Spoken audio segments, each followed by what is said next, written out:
Well, at this point, you've probably already heard that Pope Francis has passed away at the age of 88. So we definitely want to raise our prayers to heaven for him. It's a moment of profound sadness for many people who, feel like we've lost our spiritual father, our guide, in a lot of ways. So that can be surprising, brings back memory of other people perhaps that we've lost. And there can also be a sense of, where do we go now? What is about to happen? I think all of that's something that's very natural. Now, what do we do?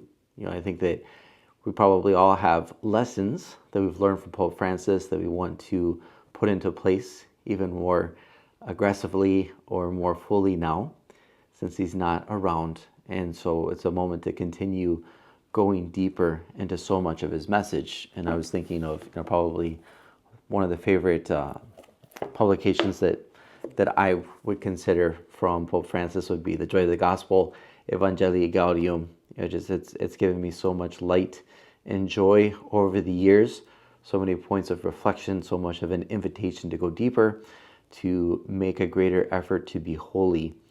We can think of so many things that Pope Francis has taught us. Then I think something that's important for us as well is to pray for the Holy Father, to pray for the repose of his soul, somebody who gave himself totally to the service of the church for so many years, his years as Pope, his years as bishop, and then later Archbishop and Cardinal, his years as a priest. All of this points to a life of service to the church.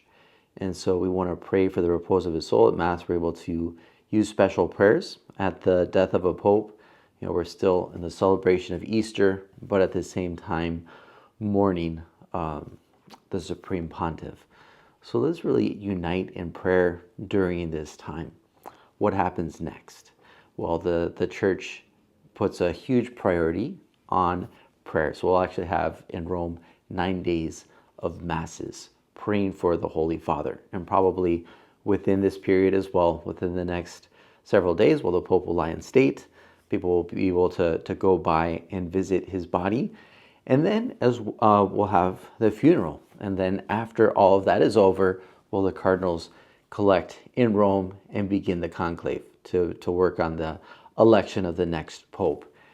This isn't a time to get worried about politics. I'm sure that we're going to have a lot of commentaries. The video's already going to start about who's going to be the next Pope.